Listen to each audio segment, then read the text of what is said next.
tiver vida, enquanto eu tiver fôlego de vida, eu quero lutar pela justiça. São atiradores misteriosos, mas por enquanto, porque a polícia tem que descobrir, né? O trabalho de investigação demora um pouquinho às vezes, mas a polícia tem, sem dúvida.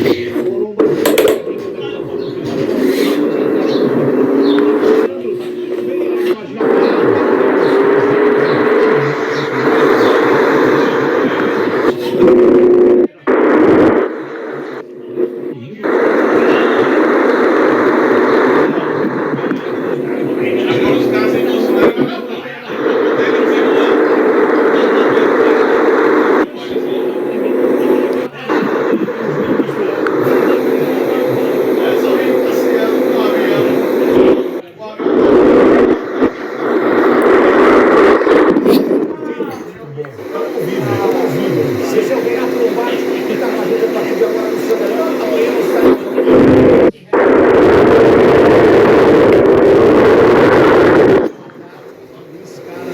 Ele só vem com paciência com a vida lá. Tá bom, senhor. Então vamos botar lá então. E o Brasil desse lado?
Uma parte era montada com funcionadores centenas